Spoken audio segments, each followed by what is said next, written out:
Breaking news చూస్తున్నారు. బంగాళాఖాతంలో ఉపరితల ఆవర్తన ప్రభావంతో ఇప్పటికే 2 తెలుగు రాష్ట్రాల్లో కూడా విస్తారంగా వానలు పడుతున్నాయి. కొన్ని ప్రాంతాల్లో భారీ వర్షాలు పడుతూ ఉంటే మరికొన్ని ప్రాంతాల్లో తేలికపాటి నుంచి మోస్తరు వర్షాలు పడుతున్న పరిస్థితి. ఈ నేపథ్యంలో 2 తెలుగు రాష్ట్రాలకు భారత వాతావరణ శాఖ ఏం చెబుతోంది, మరి ముఖ్యంగా ఏ ప్రాంతాల్లో ఎటువంటి వాతావరణ పరిస్థితులు ఉండబోతున్నాయనే అంశానికి సంబంధించిన బిగ్ బ్రేకింగ్ వెదర్ అప్డేట్ తో మీ ముందుకు వచ్చేసింది RTV. Here it is. Andhra Pradesh తెలంగాణకు భారీ వర్ష సూచన జారీ చేసింది భారత వాతావరణ శాఖ. మరి ముఖ్యంగా ఇంకొద్ది రోజుల పాటు మాత్రం ఎల్లో అలర్ట్ కంటిన్యూ అవుతోంది. మరి ముఖ్యంగా రేపు కూడా ఎల్లో అలర్ట్ కంటిన్యూ కాబోతోంది. ఆ తర్వాతి రోజు మరుసటి రోజు కూడా ఇటు రాయలసీమ మినహా 2 తెలుగు రాష్ట్రాలకు ఎల్లో అలర్ట్ జారీ చేసింది భారత వాతావరణ శాఖ. ఈ నేపథ్యంలో ఎటువంటి ప్రభావం ఉంది, మరి ముఖ్యంగా ఏ ప్రాంతాల్లో ఎలా ఉండబోతోంది. ఇప్పటికీ కొన్ని ప్రాంతాల్లో భారీ వర్షాలు పడుతున్నాయి. మరికొన్ని ప్రాంతాలకు సంబంధించి మాట్లాడుకున్న సందర్భంలో విస్తారంగా వానలు కురుస్తున్న పరిస్థితి. ఇటు హైదరాబాద్ లాంటి ప్రాంతాలకు సంబంధించి మాట్లాడుకునే సందర్భంలో కూడా హైదరాబాద్ లాంటి ప్రాంతాల్లో కూడా ఇప్పటికే వానలు పడుతున్నాయి. ఆంధ్రప్రదేశ్ తెలంగాణతో పాటు భారతదేశ వ్యాప్తంగా నైరుతి ఋతుపవనాలు విస్తరించి ఉన్నాయి. ఈ నేపథ్యంలో ఇప్పటికీ ఆ భారీ వర్షానికి సంబంధించి ఎఫెక్ట్ మనం చూస్తున్నాం. మరి ముఖ్యంగా ఇటు ఐఎండీ ఏం చెప్తుందంటే పశ్చిమ బెంగాల్లోని గంగా నది అలాగే దాని ఆనుకొని ఉన్న ఉత్తర ఒడిశా మీదుగా ఏర్పడిన అల్పపీడనం ఈ రోజు ఉదయం 8:30 జార్ఖండ్ అలాగే దాని పరిసర ప్రాంతాల్లో ఏర్పడింది. దీనికి సంబంధించిన ఉపరితల ఆవర్తనం సముద్ర మట్టానికి 5.8 కిలోమీటర్ల ఎత్తులో విస్తరించి ఉంది. ఇది జార్ఖండ్ అంతటా రాబోయే 24 గంటల్లో పశ్చిమ వాయువ్య దిశగా నెమ్మదిగా కదిలే అవకాశం ఉందంటూ కూడా భారత వాతావరణ శాఖ చెబుతోంది. సగటు సముద్ర మట్టం వద్ద ఋతుపవన ద్రోణి ఇప్పుడు గంగానగర్, రోహతాక్, కాన్పూర్, వారణాసి, జార్ఖండ్ మరియు పరిసర ప్రాంతాలు, దిఘా మీదుగా అల్పపీడన ప్రాంతం మధ్యలో వెళుతూ మరియు అక్కడి నుంచి ఆగ్నేయంగా తూర్పు మధ్య బంగాళాఖాతం వరకు వెళుతుంది. మరియు సముద్ర మట్టానికి 0.9 కిలోమీటర్ల ఎత్తు వరకు విస్తరించి ఉందంటూ చెబుతూనే నైరుతి రాజస్థాన్ నుంచి బంగాళాఖాతం మధ్య ప్రాంతాల వరకు సగటు సముద్ర మట్టానికి 3.1 కిలోమీటర్ల ఎత్తులో తూర్పు పశ్చిమ ద్రోణి తక్కువగా గుర్తించబడిందంటూ చెప్పుకొచ్చింది భారత వాతావరణ శాఖ. ఆంధ్రప్రదేశ్ యానంలలో దిగువ ట్రోప్ ఆవరణంలో పశ్చిమ గాలులు వీస్తున్నాయంటూ చెప్పుకొచ్చింది. ఈ నేపథ్యంలో ఇంకా ఏం చెబుతోందంటే కనుక మరి ముఖ్యంగా ఆ ఉపరితల ఆవర్తనాలకు సంబంధించి ఇక్కడ మాట్లాడుకుంటున్న సందర్భం ఈ నేపథ్యంలోని విస్తారంగా వానలు పడే అవకాశం ఉందంటూ కూడా భారత వాతావరణ శాఖ ఇప్పటికే చెప్పుకొచ్చింది. ఈ నేపథ్యంలో ఇటు తెలంగాణకు ఎలా ఉండే అవకాశం ఉంది, తెలంగాణతో పాటు ఆంధ్రప్రదేశ్కి సంబంధించి భారత వాతావరణ శాఖ ఏం చెబుతోందనేది మరి కాసేపట్లో మాట్లాడుకునే ప్రయత్నం చేద్దాం. ఇప్పటికే 2 తెలుగు రాష్ట్రాల్లో కూడా కారుమబ్బులు కమ్ముకున్నాయి. కొన్ని ప్రాంతాలు అయితే మాత్రం ఆ కారుమబ్బు కమ్ముకున్న పరిస్థితి, మరికొన్ని ప్రాంతాలు మాత్రం తేలికపాటి నుంచి చెదురు వర్షాలు పడుతున్నాయి. ఇంకొన్ని ప్రాంతాల్లో ఇప్పటికీ వానలు కంటిన్యూ అవుతున్నాయి. సో ఒక్కసారి మీరు కమెంట్ చేయండి. ముందుగా తెలంగాణ గురించి మాట్లాడుకుందామా, ఆంధ్రప్రదేశ్ గురించి మాట్లాడుకుందాము చెప్పే ప్రయత్నం చేయండి. ఎందుకంటే అఫ్కోర్స్ ఇప్పటికీ 2 తెలుగు రాష్ట్రాల మీద కూడా ఇంపాక్ట్ ఉంది, కొనసాగుతోంది. ఓకే, ఫస్ట్ ఇక్కడ రైట్ ఆంధ్రప్రదేశ్ తెలంగాణకు సంబంధించి 2 రాష్ట్రాల్లో కూడా ఈ వర్ష ప్రభావం ఉంది. కాస్త ఇంపాక్ట్ అనేది ఆంధ్రప్రదేశ్ మీద కాస్త ఎక్కువగా కనిపిస్తోంది నేపథ్యంలో ఒకసారి ముందుగా ఆంధ్రప్రదేశ్కి సంబంధించి చూసే ప్రయత్నం చేద్దాం. ఆ తర్వాత తెలంగాణకు సంబంధించి చూసే ప్రయత్నం చేద్దాం. ఇప్పటికే ఆంధ్రప్రదేశ్లో ఏలూరులో 40.2 మిల్లీమీటర్ల వర్షపాతం అత్యధికంగా వేలేరుపాడుకు సంబంధించి అక్కడ నమోదైంది. ఆ తర్వాత అత్యల్పంగా మాట్లాడుకునే సందర్భంలో 0.4 మిల్లీమీటర్ల వర్షపాతం గుంటూరులో నమోదైంది. ఇటు రాయలసీమలో నంద్యాలలో 16.4 మిల్లీమీటర్ల వర్షపాతం అత్యధికంగా, ఇక అత్యల్పంగా 0.6 మిల్లీమీటర్ల వర్షపాతం కర్నూలులో నమోదైంది. ఈ నేపథ్యంలో ఇటు ఆంధ్రప్రదేశ్కి సంబంధించి భారత వాతావరణ శాఖ ఏం చెబుతుందంటే ఇటు 2 తెలుగు రాష్ట్రాలకి గురించి మాట్లాడుకునే సందర్భంలో హెవీ రెయిన్ఫాల్, రిమెంబర్ భారీ వర్షాలు పడే అవకాశం ఉందని భారత వాతావరణ శాఖ చెబుతోంది.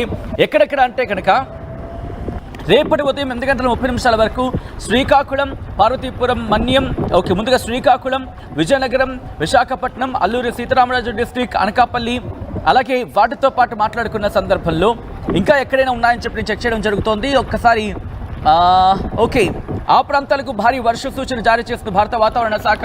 మిగిలిన జిల్లాలకు ఎల్లో అలర్ట్ కంటిన్యూ అవుతోంది. గంటకు 40 నుంచి 50 కిలోమీటర్లు కాదు, ఏకంగా 60 కిలోమీటర్ల వేగంతో ఈదురుగాలు వీచే అవకాశం ఉందా అంటే కనుక భారీ వర్షాలని చెప్పుకున్నాం కదా, ఆ ప్రాంతాలకు సంబంధించి భారీ వర్షాలు పడే అవకాశం ఉంది. గంటకు 40 నుంచి 50 కిలోమీటర్ల వేగంతో ఈదురుగాలులతో కూడిన వర్షాలు పడే అవకాశం ఉందని భారత వాతావరణ శాఖ ఇప్పటికే చెబుతోంది.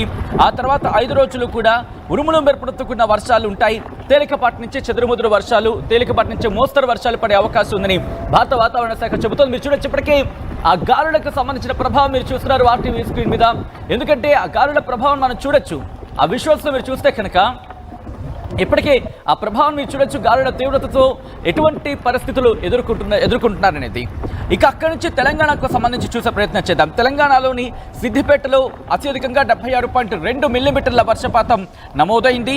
ఆ తర్వాత అత్యల్పంగా చూసుకునే క్రమంలో ఇటు హైదరాబాద్లో కూడా గట్టిగానే వర్షం పడింది. నిన్న మనం చూసిన సందర్భంలో ఇటు అత్యల్పంగా మాట్లాడుకునే సందర్భంలో తెలంగాణకు సంబంధించి 0.4 మిల్లీమీటర్ల వర్షపాతం వనపర్తిలో నమోదైంది. దాదాపుగా తెలంగాణలోని అన్ని ప్రాంతాల్లో కూడా వర్షపాతం నమోదవుతోంది. ఈరోజు కొద్దిసేపటి క్రితం భారత వాతావరణ శాఖ తెలంగాణకు సంబంధించి కొద్ది గంటల క్రితం ఇటు ఎల్లో అలర్ట్ జారీ చేసింది. తెలంగాణకు భారీ వర్షాలు తెలంగాణ రాష్ట్రంలోని ఆదిలాబాద్, కొమరం భీం, ఆసిఫాబాద్, మంచిర్యాలతో పాటు నిర్మల్, నిజామాబాద్, జయశంకర్, భూపాలపల్లి, ములుగు, భద్రాద్రి కొత్తగూడెం, ఖమ్మం, మెదక్, కామారెడ్డి జిల్లాలో అక్కడక్కడ కురిసే అవకాశం ఉందని భారత వాతావరణ శాఖ చెబుతోంది. మా ప్రతినిధి శిల్ప కూడా లైవ్లో జాయిన్ అవుతున్నారు అప్డేట్స్ అందించేందుకు. దాంతోపాటు శిల్ప దగ్గరికి వెళ్లే కన్నా ముందు ఒక్కసారి మీ ప్రాంతాల్లో ఎటువంటి పరిస్థితులు ఉన్నాయి, ఎటువంటి వాతావరణం ఉంది అనేది, వర్షాలు పడుతున్నాయా లేదా, పడితే ఏ స్థాయిలో వర్షాలు పడుతున్నాయి, భారీ వర్షాలు పడుతున్నాయా, నామాత్రంగా పడుతున్నాయా, తేలికపాటి నుంచి మోస్తరు వర్షాలు పడుతున్నాయా, దాంతోపాటు తీవ్రమైన గాలులు ఉన్నాయా, గాలుల ప్రభావం ఎక్కువగా ఉందా, లేకపోతే సాధారణ వర్షపాతం? హైదరాబాద్లో ఇప్పటికే వర్షం ప్రారంభమైంది, దంచు కొడుతోంది వర్షం. హైదరాబాద్ లాంటి ప్రాంతాల్లో ఒకవేళ ఎవరైనా మాధాపూర్ ఈ ఏరియా నుంచి వెళ్ళేవాళ్ళు ఉంటే మాత్రం కాస్త ఆలోచించుకోండి, కాస్త టైం గ్యాప్ తీసుకుని వెళితే మంచిది. వర్షం పడుతోంది కాబట్టి ట్రాఫిక్లో ఇరుక్కునే అవకాశం ఉంటుంది కాబట్టి వాళ్ళకి సజెస్ట్ చేయడం జరుగుతోంది. ఆర్టీవీ మీ ముందు ఒక ప్రశ్న ఉంచింది, మీ ప్రాంతంలో వర్షం పడుతోందా? ఎస్ ఆర్ నో పోల్లో పార్టిసిపేట్ చేయండి. అట్ ద సేమ్ టైం దానికైనా మంచిది మీరు కమెంట్ చేస్తే కనుక, ఎందుకంటే తెలుగు రాష్ట్రాల్లో ఎక్కడున్నా ఆర్టీవీని చూస్తున్న వాళ్ళు చాలా మంది ఉన్నారు కాబట్టి వాళ్ళకి మీరు కమ్యూనికేట్ చేసే వాళ్ళు అవుతారు. ఎటువంటి పరిస్థితులు ఉన్నాయో అక్కడ చూపించడం ద్వారా వాళ్ళకి ఒక క్లారిటీ వచ్చే అవకాశం, పిక్చర్ క్లియర్ ఇచ్చినట్టు ఉంటుంది. ఒకసారి మా ప్రతినిధి శిల్పా దగ్గరికి వెళ్తున్నాను. ఇటు హైదరాబాద్ కేంద్రంగా తెలంగాణకు భారత వాతావరణ శాఖ ఏం చెబుతోంది, మరి ముఖ్యంగా ట్రాక్ చేస్తూ ఉంటారు వెదర్ అప్డేట్స్ని ఎప్పటికప్పుడు. శిల్ప మన ముందు ఉంచేందుకు కూడా శిల్ప జాయిన్ అవుతున్నారు ఫోన్ లైన్లో. శిల్ప, భారత వాతావరణ శాఖ హైదరాబాద్ కేంద్రంగా ఇటు తెలంగాణకు ఎటువంటి హెచ్చరికలు జారీ చేస్తోంది? బంగాళాఖాతంలో ఒకవైపు ఋతుపవన ద్రోణి, అదేవిధంగా అల్పపీడనం కొనసాగుతుంది. దీని ప్రభావం 2 తెలుగు రాష్ట్రాలపైన ఉంటదంటూ కూడా ఇప్పటికే వాతావరణ శాఖ చెప్పింది. అందులో భాగంగా నిన్న నగర వ్యాప్తంగా కుండపోత వర్షం నమోదైంది. ఈ రోజు మార్నింగ్ నుంచి చూసుకున్నట్లయితే క్లౌడీ వెదర్ కనిపించింది. మధ్యాహ్నం చిన్న చిరుజల్లులు నమోదైనాయి. కానీ ఈవినింగ్ ఒకేసారి కూడా నగర వ్యాప్తంగా భారీ వర్షం నమోదవుతుంది. మొత్తం కూడా ఎక్కడికక్కడ జల దిగ్బంధంలో తీసుకుందని చెప్పుకోవచ్చు. ఎందుకంటే చిన్న వర్షం వస్తూనే నగరం మొత్తం కూడా అతలాకుతలం అవుతుంది. అలాంటిది ఒక్కసారిగా భారీ వర్షం నమోదవడంతో ఎక్కడికక్కడ వాటర్ స్టాగ్నెన్స్ పాయింట్స్ దగ్గర వాటర్ అనేవి ఆగిపోయాయి. దీంతో అలర్ట్ అయినటువంటి జిహెచ్ఎంసీ అధికారులు వెంటనే రంగంలోకి దిగారు. అటు హైదరాబాద్ కావచ్చు, ఎస్టీఆర్ఎఫ్ కావచ్చు, ఎన్డీఆర్ఎఫ్ బృందాలు కూడా రంగంలోకి దిగి వాటర్ని క్లియర్ చేయేందుకు కూడా ఒకవైపు వాళ్ళు చేస్తున్నప్పటికీ ఇంకోవైపు ఒకటేసారి అందరు కూడా ఆఫీస్ ముగించుకొని ఇళ్లలోకి వెళ్లే సమయం కావడంతో అందరూ కూడా ఒకటేసారి రోడ్డు పైకి రావడంతో ఎక్కడ చూసినా ప్రతి సిగ్నల్ దగ్గర కూడా హెవీ ట్రాఫిక్ జామ్ కనిపిస్తుంది. దాదాపు 2 నుండి 3 కిలోమీటర్ల మేర ట్రాఫిక్ జామ్ అనేది కనిపిస్తుంది. వారిని క్లియర్ చేసేందుకు కూడా నగర ట్రాఫిక్ పోలీసులు రంగంలోకి దిగారు. ఎక్కడికక్కడ ప్రధానంగా అటు ఐక్య సర్కిల్ కావచ్చు, ఇటు పంజగుట్ట ఫ్లైఓవర్ దగ్గర కావచ్చు, భారీగా ప్రస్తుతం అయితే ట్రాఫిక్ జామ్ కొనసాగుతుంది. దాదాపు 3 నుంచి 4 కిలోమీటర్ల మేర ట్రాఫిక్ జామ్ అనేది ప్రస్తుతం కనిపిస్తుంది. ఈవినింగ్ టైంలో చిన్న వర్షం వచ్చిన ట్రాఫిక్ అనేది కనిపిస్తుంటుంది. అలాంటిది ఒకటేసారి హెవీ రెయిన్ కనిపించింది. హెవీ రెయిన్ తో పాటు 40 నుండి 50 కిలోమీటర్ల వేగంతో ఇటు ఈదురుగాలు కావడంతో ఎక్కడికక్కడ కూడా కొన్ని చోట్ల విద్యుత్తు కూడా ఆగిపోయింది. విద్యుత్తు కూడా అంతరాయం ఏర్పడింది. ఇప్పటికే జిహెచ్ఎంసీ ఒకవైపు మేయర్ అన్ని జోనల్ కమిషనర్లతోని